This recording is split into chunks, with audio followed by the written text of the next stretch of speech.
Hello बच्चों, कैसे हैं आप? Welcome to my YouTube channel Bappa physics. इधर काफी दिन बाद आपसे मिलना हो रहा है। स्वागत है आपका हमारे इस चैनल पर। हमारे इस चैनल पर आपको आपके सिलेबस के अकॉर्डिंग सारा कंटेंट मिलता है, टॉपिक वाइज मिलता है और थरोली डीपली आपको कोशिश की जाती है समझाने की। तो चलिए चलते हैं। हमारे एक बहुत ही इंपॉर्टेंट टॉपिक वेव ऑप्टिक्स का टॉपिक है हमारा। फिजिकल ऑप्टिक्स भी कहा जाता है उसको। उसका टॉपिक है हमारा और महत्वपूर्ण टॉपिक है माइकलसन इंटरफेरोमीटर। इंटरफेरेंस वाले चैप्टर का है ये और काफी ज्यादा इंपॉर्टेंट इसलिए है क्योंकि इंटरफेरेंस फिनोमेना को शो करने के लिए माइकलसन महोदय ने एक इंटरफेरोमीटर यूज किया था। इंटरफेरोमीटर की हिंदी अगर बता दें आपको तो व्यतिकरण मापी, यानी इंटरफेरेंस को मेजर करने के लिए जो डिवाइस यूज की जाती है उसे कहा जाता है इंटरफेरोमीटर। तो माइकलसन महोदय ने जो इंटरफेरोमीटर यूज किया उसी पर आज हम लोग डिस्कस करेंगे। काफी ज्यादा महत्वपूर्ण है, आपके एग्जाम में बहुत ज्यादा पूछा जाता है ये टॉपिक। तो माइकलसन इंटरफेरोमीटर, सबसे पहले बात करेंगे कि इंटरफेरोमीटर क्या होता है। Interferometer it is a device, ये एक ऐसी डिवाइस है to obtain interference fringes of various shapes. ये एक ऐसी डिवाइस है जिससे हम लोग इंटरफेरेंस फ्रिंजेस को फाइंड आउट करते हैं। अलग अलग शेप की फ्रिंजेस हमको मिलती हैं। वेवलेंथ ऑफ लाइट को की फाइंडिंग के लिए भी इसका यूज किया जाता है। स्टैंडर्डाइजेशन ऑफ मीटर यानी स्केल के लिए भी हम इसका यूज करते हैं इस इंटरफेरोमीटर का। इंटरफेरोमीटर की मीनिंग ही यही है कि इंटरफ्रेंस पैटर्न जहां पर हमको पता करना हो, फ्रिंजेस पता करनी हो, तो हम माइकलसन महोदय का ये इंटरफेरोमीटर यूज कर सकते हैं। उन्होंने क्या किया, Michelson used an interferometer to obtain the phenomena of interference of light. Michelson महोदय ने इंटरफेरोमीटर का यूज करके इंटरफेरेंस फिनोमेना को बताया, इंटरफेरेंस फिनोमेना ऑफ लाइट। अब इंटरफेरेंस फिनोमेना ऑफ लाइट, इसके लिए हमारे पास एक वीडियो है।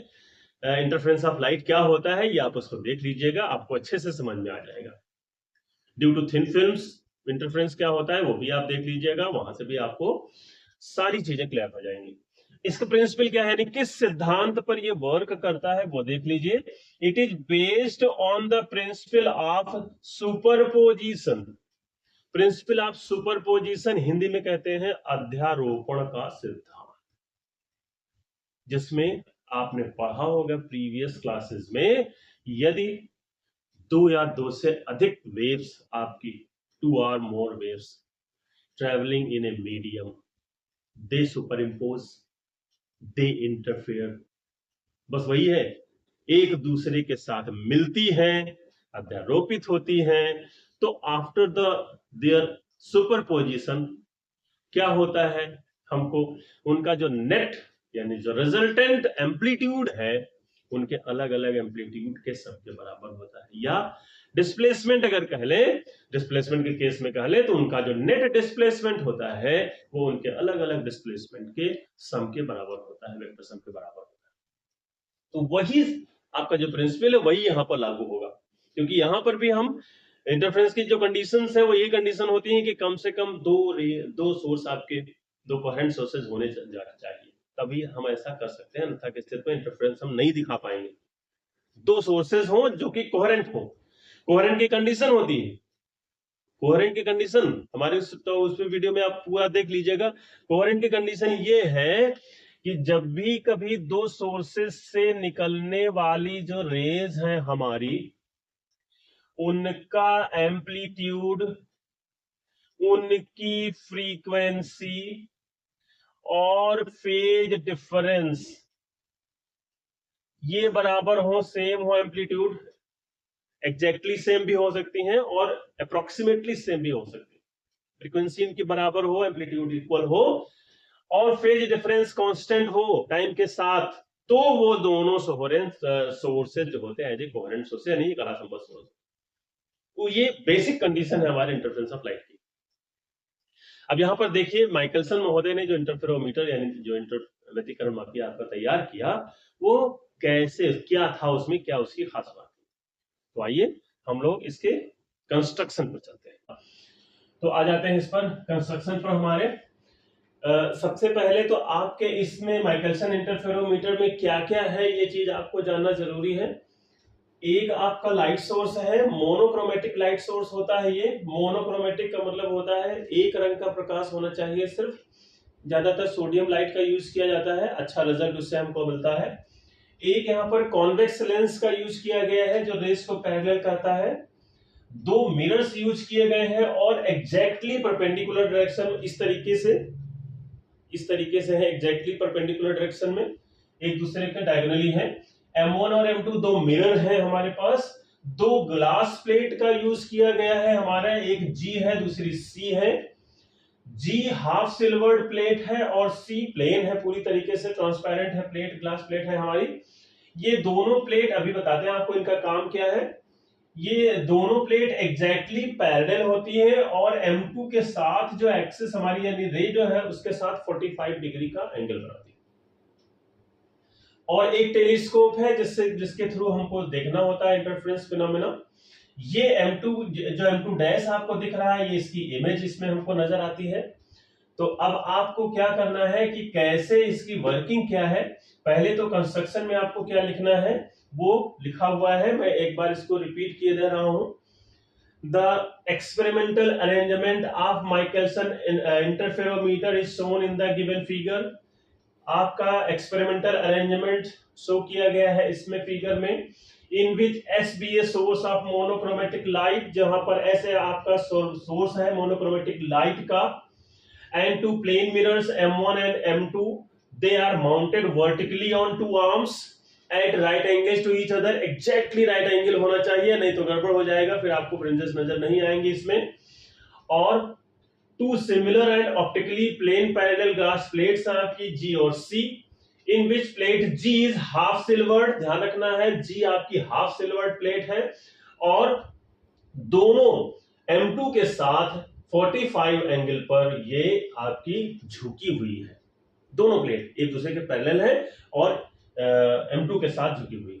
एक चीज और बता दें कि जो आपका M1 है ये थोड़ा सा ऊपर नीचे इसको हम टिल्ट कर सकते हैं मिरर इसमें भी। अब आते हैं इसकी वर्किंग पर। इसकी वर्किंग में आपको क्या लिखना है उस पर आते हैं। तो चलिए इसकी वर्किंग पर आ जाते हैं हम लोग। अब देखिए कैसे ये वर्क करता है, पहले आप इसको समझ लीजिए। यहां से आपकी मोनोक्रोमेटिक लाइट सोर्स है, यहां से रेज हमारी स्प्रेड हो रही थी, वो स्प्रेडिंग रेज को आपके कॉन्वेक्स लेंस ने पैरेलल कर दिया। क्योंकि कॉन्वेक्स लेंस का काम ये होता है रेज को पैरेलल करना और रेज को फोकस करना, यानी as a converging as a diverging, दो तरीके से कॉन्वेक्स लेंस हमारा काम करता है। ये जो पैरेलल रेज हमारी हैं वो इंसिडेंट होती हैं, सबसे पहले उनको मिलती है प्लेट G जो कि हाफ सिल्वर्ड है और 45 एंगल पर झुकी हुई है इस तरीके से। अगर आपकी ये सीधी सीधी सी प्लेट होती है ऐसे, तो रे हमारी सीधे रिफ्लेक्ट हो जाती है और ट्रांसमिट हो जाती है।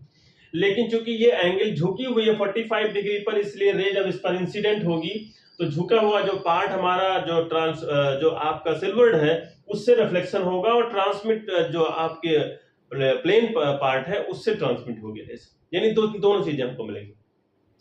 अब रिफ्लेक्टेड रे 1 हमने उसको नाम दे दिया है, वो चली जाती है मिरर M1 में, और ट्रांसमिटेड रे हमारी जो रे 2 हमने नाम दिया है वो चली जाती है मिरर M2 पर।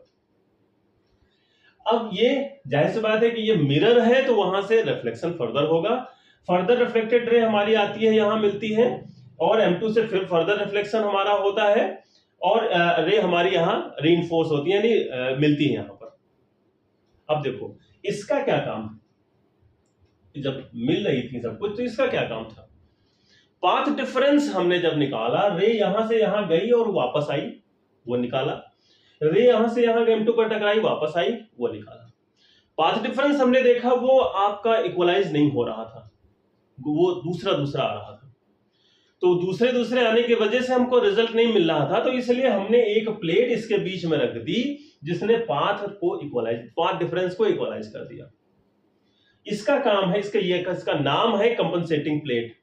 कंपनसेशन माने क्षतिपूर्ति, यानी किसी चीज को की पूर्ति करना जो ना हो रहा हो, तो ये कंपनसेटिंग प्लेट C लगा दी गई जिसका काम था पाथ डिफरेंस को इक्वलाइज करना। तो अब यहां से रे हमारी रिफ्लेक्ट होकर के वापस आई, यहां से रे हमारी रिफ्लेक्ट होकर के वापस आई, जो सिल्वर्ड पोर्शन है उसमें जो हमने देखा यहां से, तो हमको जो है वो इंटरफ्रेंस पैटर्न नजर आया। लेकिन इंटरफ्रेंस पैटर्न के लिए तो दो कोहेरेंट सोर्सेज होना जरूरी।